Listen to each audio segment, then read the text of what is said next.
Hi, I'm Hilary from Frame of Mind Coaching, and I'm with Kim Addis, founder and president of Frame of Mind Coaching. Hey, Kim. Hello. So today we're going to talk about values. I have a question from an audience member that I'd love for you to answer. Ready? Sure. Go for it. Okay. How do you coach someone who has vastly different values as yourself and not allow that to interfere with the coaching process?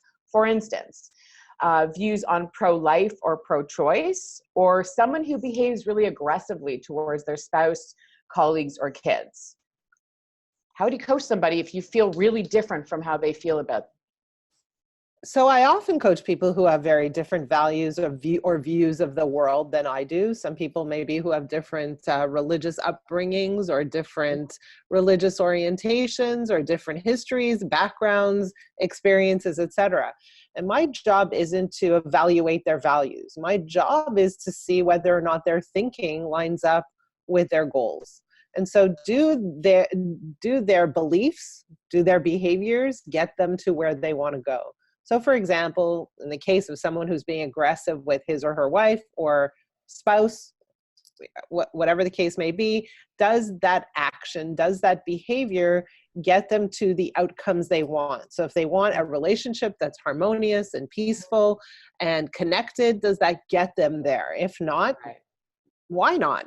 And so my job isn't to assess or evaluate or be judgmental about their values. My job is to determine whether or not their values are reflected in their behavior and get them to where they want to go. And if that's not the case, then my job is to say, hey, does this align with your deepest desires? If not, let's take a closer look. What is it that you truly believe? And where does that belief actually come from? Does it serve you?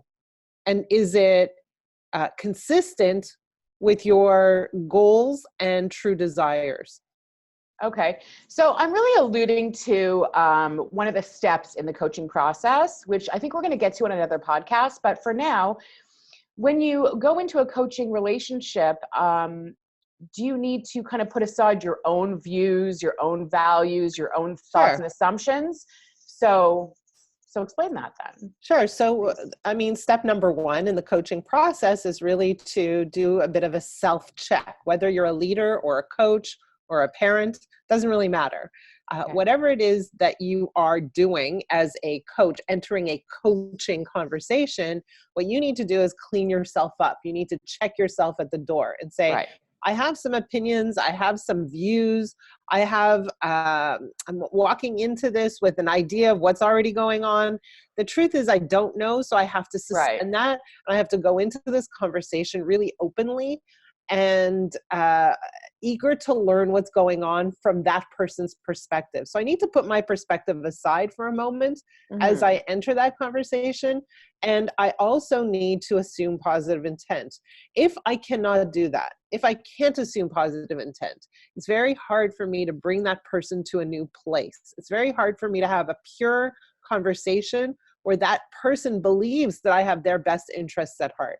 Very difficult to do that. So my job is to make sure I clean up my own act before entering the conversation. So if I come in feeling, man, that person is very hostile and, you know, my defenses are up, that's going to be a problem in the conversation because I'm going to elicit that aggression. Because I'm looking for it. I'm seeking it out and I'm paying attention and I'm focused on it. And then, of course, you're going to find evidence of it. Correct. We always find evidence to support our beliefs. And so from a coaching or leadership standpoint, it's very important to say, what evidence am I looking for? I'm looking for evidence that this person is working hard or doing their best or has the best intentions. So let me seek that out.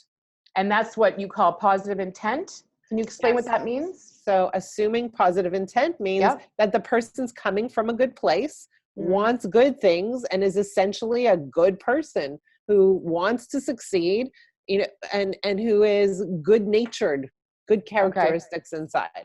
So even though it might look different from the outside, as a coach, your responsibility is to assume they have positive intent. Right. So if you go in pointing your finger saying you're doing wrong, you're doing bad, you know, like you shouldn't be doing that, What you've Right. done is you've created friction from the get-go. You've created a problem. But if you go in saying like, hey, I know you're a hard worker. I know that you want to get to X, Y, and Z. You know, what's going on? What's happening here? Yeah. Right? So can we talk about checking your story at the door? I was kind of alluding to that when it comes to value. So if somebody say is, you know, pro-life and you are vehemently pro-choice and they are really aggressive with that stance, how do you check your story, which is like, I guess, your own, you know, beliefs and assumptions, right? And then how do you coach that person if you're really against what they believe in? Is that even possible? Well, the question is, does their viewpoint interfere with their happiness, with their life, with their sense of Mm, peace, with their, like, that's a good what question. is Yeah. that viewpoint? How does that viewpoint affect them? Doesn't matter how it affects me. It's irrelevant, right? So how does it affect them? And if it affects them in a positive way, if it makes them feel great to have that viewpoint, then we don't Right. have much to discuss. It's not an issue. I don't need to coach them to change.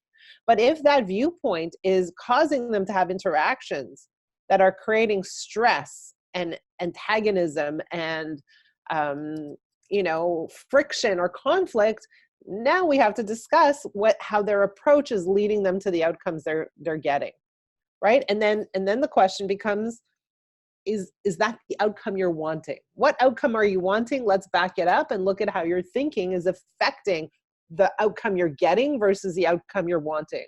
So again, it's not so much about me evaluating their values. It's about understanding how they are behaving and if those behaviors are consistent with their values and if those behaviors are leading to the outcomes they're looking for. If not, then we have to back up and help them kind of make a little bit of Tweak a that. mental shift Hmm. so that their behavior then leads to the outcomes they're getting. I'll give you an example. And Right. I don't have an example specifically, but let's use yours. So if somebody is, um, what did you say? Not pro-choice, against Or, abortion, right? yeah. Pro-life. Anti-abortion, Pro-life. Pro-life. pro-life. Yeah. Let's say they're pro-life.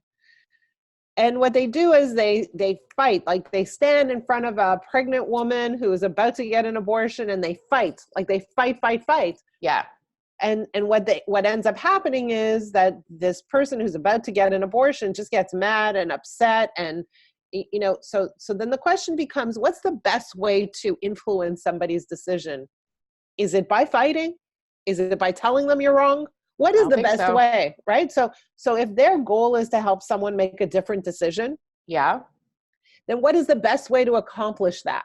Again, you know, the influence they want to make doesn't matter to me.